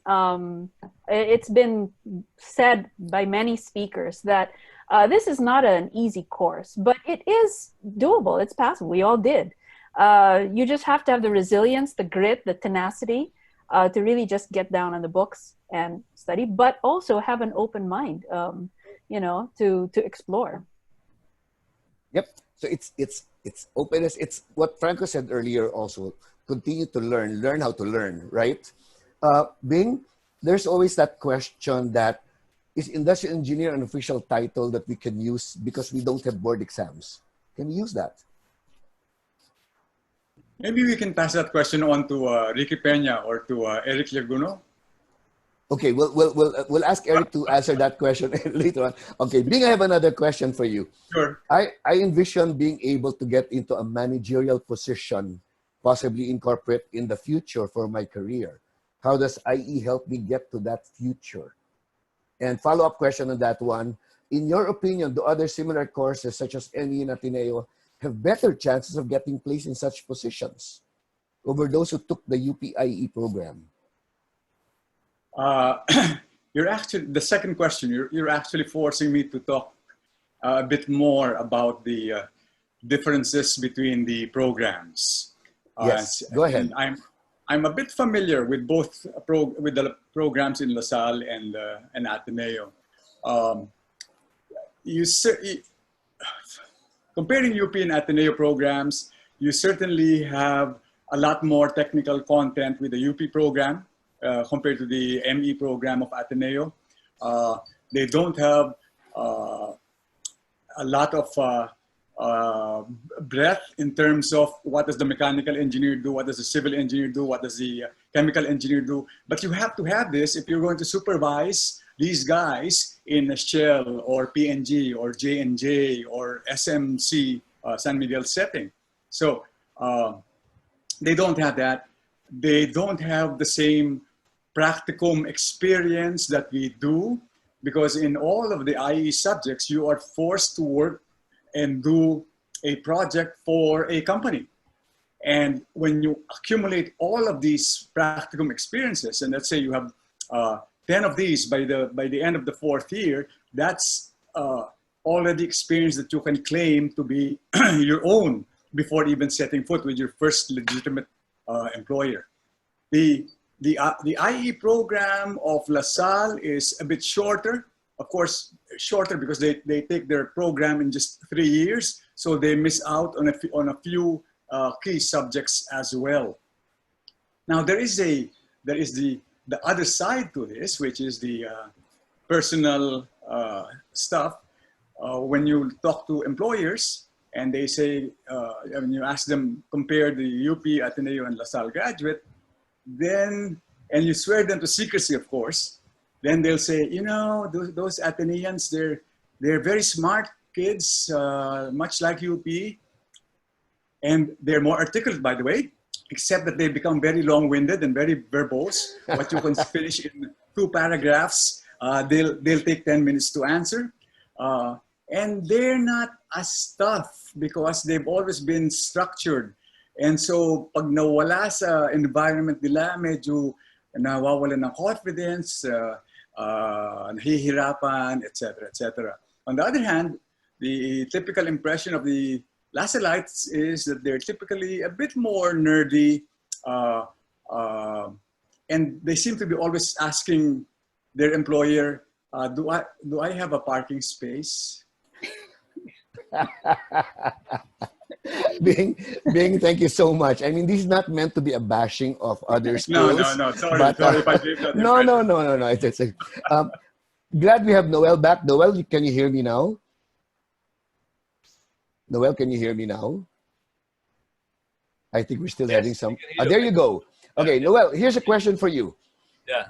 What are the good skills that we can develop during our free time that will be useful in pursuing an IE career? As a student. Yes. Well, if it pays to be perpetually inquisitive, keep on reading books that will develop your skills. Basically, my philosophy is basically be varied in terms of developing your interests, not just on the science side, but also in terms of psychology, human behavior. Because I grew up in a sales and marketing ladder, I saw the vital importance of being able to read people, know their hot buttons, when and how to press them to be able to succeed in pushing forth your idea.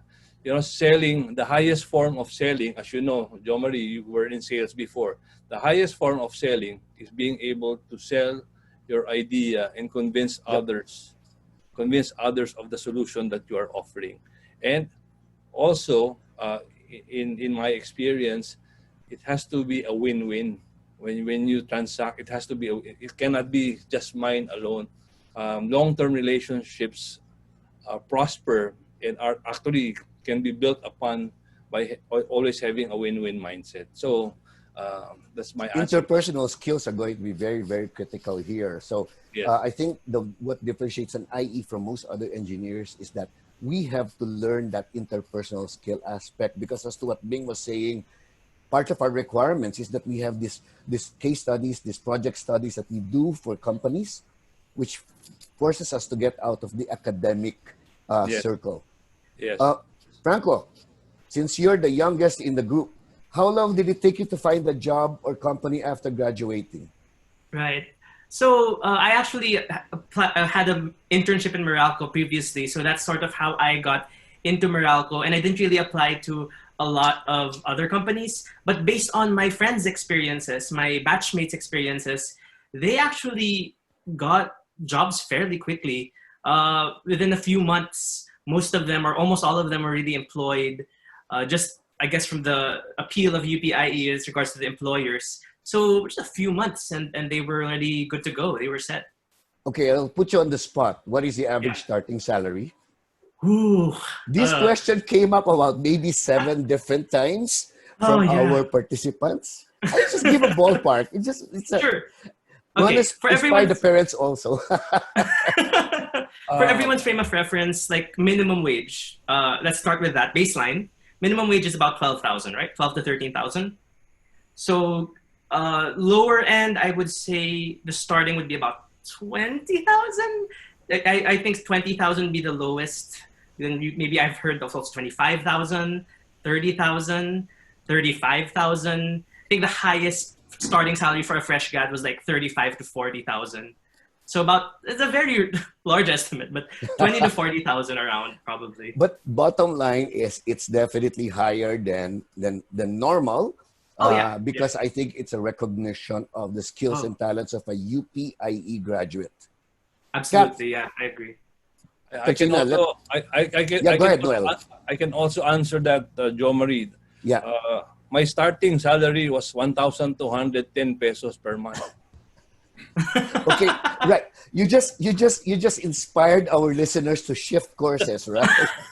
Let me clarify that was in 1982. 1982. I see. Pwede ko bang talunin si Noel? Sige. My starting salary, SGB starting salary back then was 400 pesos. Okay. And I had offers for 400 yun yung starting. I had offers for 1.2, 1.5, 1.8 and 2.2. So the starting salary of the company I wound up in was the lowest among all the offers. And that's the point I made kanina when I was talking. The starting salary should be the least of the freshman's consideration. Please, the least. Kahit na siyang pinakamababa sa mga offers mo, if that's the company you should be with because they're meritocratic, because there's strong leadership, there's great strategy, there's an enlightened organization, that's the one you go for kahit na pinakamababa pa yung sweldo. Actually, I totally agree with Bing, what he mentioned, that the first job is very important first, and the choice of your progression is very important. The salary should take a back seat. What's important is to develop right fundamentals in the right company, because the farther you go in your career, the less important where you graduate from. Ang tinitingnan talaga yung immediate past experience na. Lesser of where you graduated from. So it's important to, like, building blocks. You have to have building blocks of your career. So it's like what Elise said earlier, the title, the Latin honor comes, has some significance only in the beginning, but further down the line, it's experience that matters. Yeah. Katrina, we have one question. Tell us your most interesting problem that you had to come up with a solution for, especially as an entrepreneur using your IE skills. Share with us one problem that you had to deal with. Oh, something very, very IE, delivery. Right. Okay. Efficiency of delivery, how many vans to use, what routes to take, which days to do it. It's especially now I deliver fresh milk and it's time based. So brought up all this IE stuff on route planning and efficiencies and workload balancing. So that was it. That was the most interesting and very important in my business. Well, one thing I can tell our listeners right now, I will be able to vouch for that because Katrina will try to send me some milk over to this side of Metro Manila, and I will tell you if she was able to do that efficiently. Okay. Elise, for Elise, dimming the fact that we are facing a pandemic today, would this career path continue to thrive in the coming years?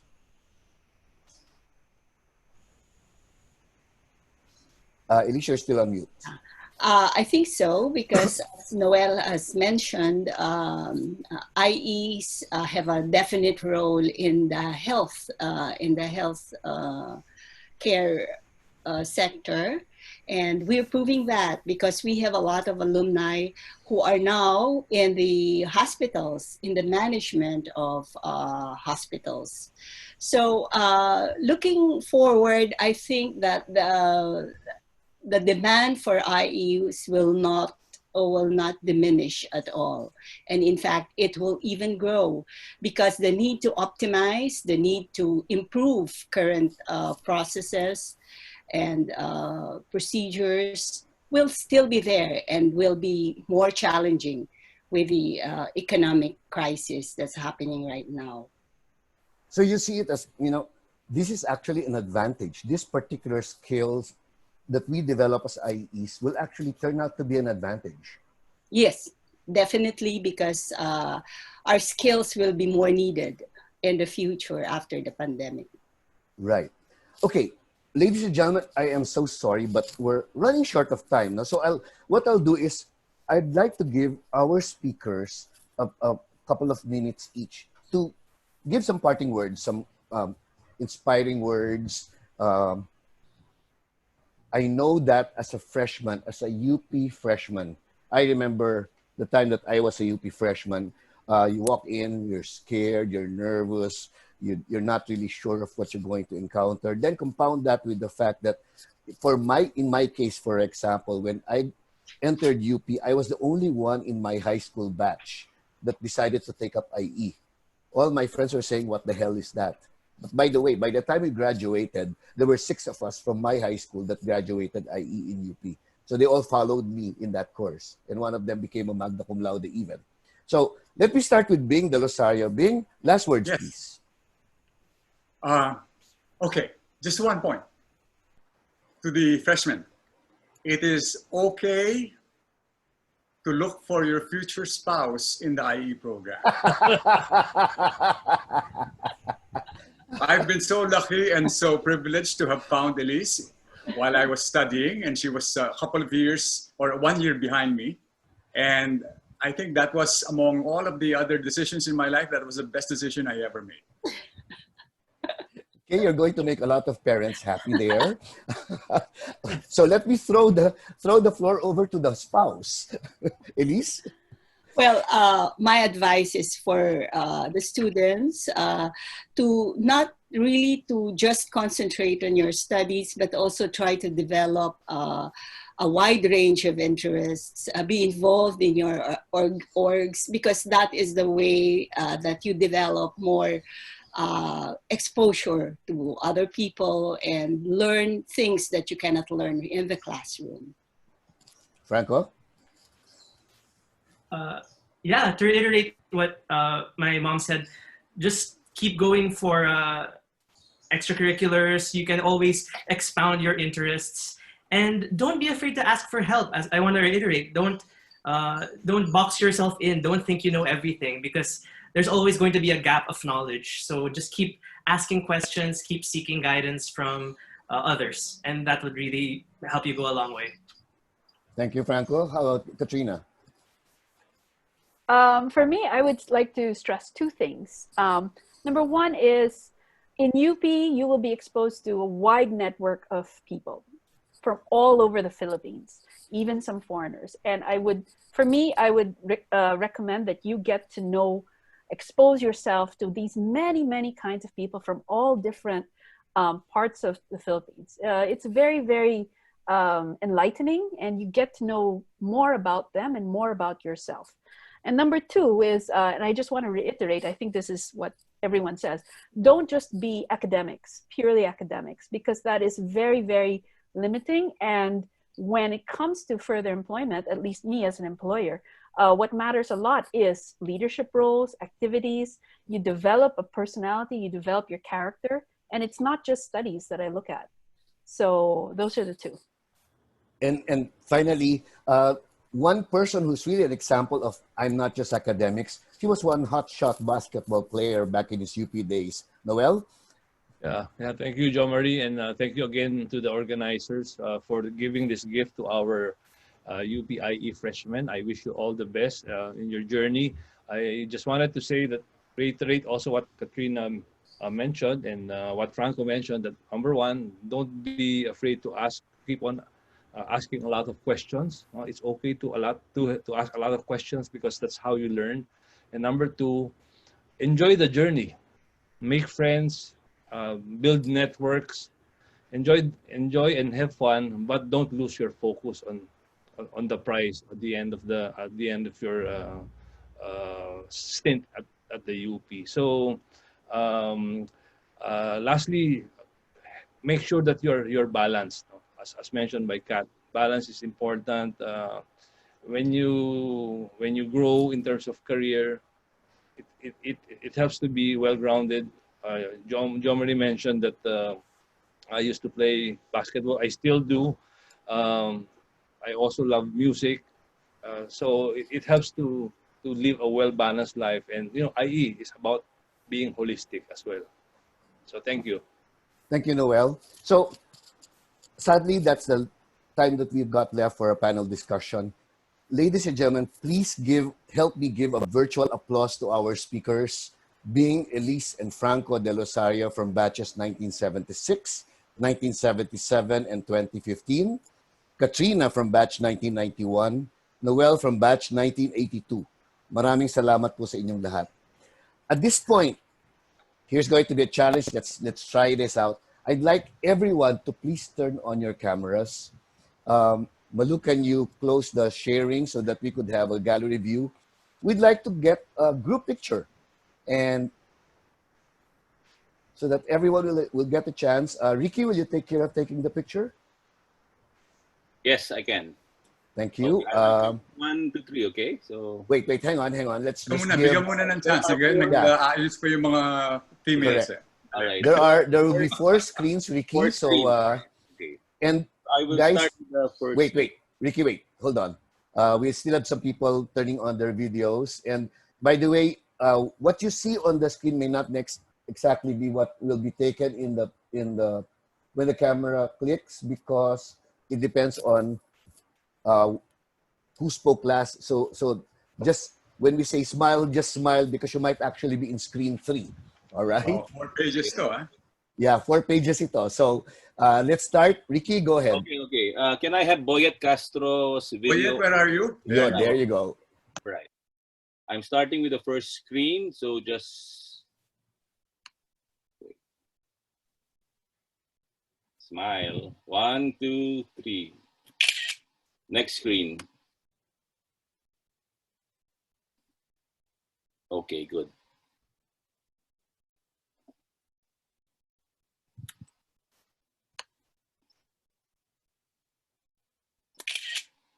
Next screen. Nasaan ang mga parents? Okay, yes. We'll have a bunch of people whose videos are off. So that would be Franco Gray, MF Padri, Igniter, Julius, Kyra. But they're having some problems with their connection. So it's okay. Just take whatever picture you can take. Yep. 1, 2, 3. And finally, the last screen. Okay.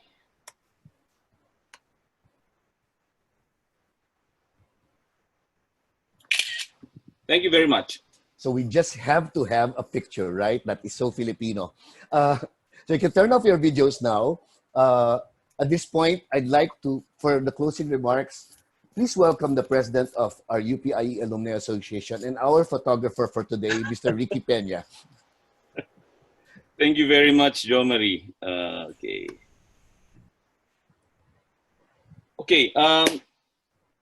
Magandang tanghali po sa inyong lahat, to our incoming UP IE freshmen, your parents, who I'm sure are very proud of you to have made it to UP. I'd like to thank our distinguished speakers. No? We couldn't have assembled much better lineup, no, than what you've heard this morning. what you got, no, is actually a master class in industrial engineering in UP. Can't get any better than that. Patikim pa lang yan. I'm telling you guys. And therefore, I'd like to thank the Del Rosarios, Bing, Elise, and Franco. The fact that Franco chose to be an IE is testament to how well he regarded his parents. So not just maybe because of how you are as parents, but how well you provided for the family as IEs. So congratulations for a very unique family act. Congratulations to Kat Lim. We were actually together way back. I was in my senior year. She was a freshman at that time. And I'm just so happy and proud of how you've turned out. You've shown us the many myriad ways IE can be applied, regardless of one station in life. And I can really see in every pursuit that you've done in your career, you make us IEs proud. So thank you. And of course, Noel, thank you for that wonderful blend of what an IE can be capable of doing by recognizing what the problems are, what are the resources and tools available to him, and how do you actually make that play into creating a solution. You have presented so many possibilities into the minds of our freshmen, how they can contribute in their growth as IEs. So thank you for the wonderful insights. I also would like to thank the organizers. Guys, there's just a lot of work that happens in the background in creating a webinar like this. So for that, I'd like to thank Jo Marie and Malu, most especially. Okay. Thank you also to, of course, our department chair, Eric Yaguno. Okay.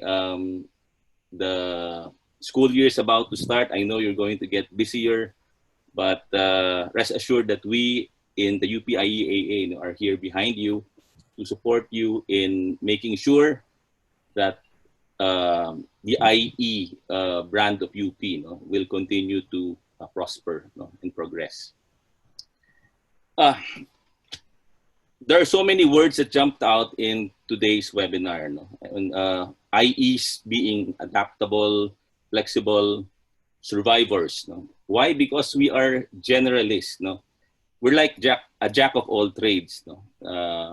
In fact, in UP, the running joke in the College of Engineering is IE stands for Hindi Engineering. Okay, compared to EE, which is Eng na Eng. Okay. But in reality, I guess when Bing showed that list of where the distinguished UP IE alumni are, okay, it's so far from the truth, And I think we have all recognized that we made the right decision with our selection of IE, as our lifelong discipline and career. But I'd like to think of it more as a discipline because it stays with you for life. Because it builds in you fundamentals that you can use throughout your life's journey. Okay, and to me, like what has been said, always be curious. Ask the questions now. Don't be afraid. Okay, and don't be afraid of making mistakes too. If you have to fail, fail now, because there's no better teacher than failure. Okay, but you learn from it, and then you move on, and you grow. Okay. So the fundamentals that a UP IE education provides you is, as was mentioned, I mean, UP is all about service and excellence, and that you made it this far means that you guys are about to venture into being scholars ng bayan, where service and excellence are trademarks of a UP education. Critical thinking, problem solving, you will get that from your engineering education. Okay. But industrial engineering per se will allow you to actually apply all of your learning across different fields, okay, it will allow you to combine different ideas to come up with new ways of thinking and new solutions. And right now, in these times that we are living, okay, and I will have to say, I mean, no one among us, not even the most senior who spoke, have actually undergone a pandemic whose repercussions, today, still baffle us. How are we actually going to live, in these times when there's so much uncertainty, when there's so much volatility, complexity, and ambiguity? We are living in what you call a VUCA world. I mean, there's so much volatility, uncertainty, complexity, ambiguity. But I'd like to think that as IEs, we've been trained to thrive in chaos. And that's why out of this new world order, I believe that as IEs, we have the training, we have the foundation to translate that VUCA into vision, okay? And part of this, this webinar is called Reimagineering. So part of the vision is actually reimagining things. And as IEs, I think we are the best suited to reimagine how things can be better. How do we build back better? Okay. From uncertainty comes understanding, and understanding is what IEs do. And as an engineer, okay, it gives us the training to really take all of the information and all of the resources around us to come up with something that would solve a problem. It's all about what is the problem, okay? What is the situation like? What are the resources available? And how do we optimize to come up with a solution? That is the IE way of thinking, okay? From complexity comes clarity. I mean, because we are generalists, we try to, bring things to simplicity. We want to make things clear, even on how we communicate. As what being mentioned, some people from other schools would like flowery language. Not us, not in UP, not in the College of Engineering. Okay, the shorter but more effective way of saying things, the better, di ba? Keep it short. That's what people say. Okay, and then from ambiguity, agility. Okay, I mean agility. We have to be also agile. We cannot come up with a perfect solution, because if we go for perfection, it's gonna take time, and by then the problems may have already grown. So we also need to always factor in the time to deliver a solution. And right now, because we are living in a crisis, we really have to challenge ourselves.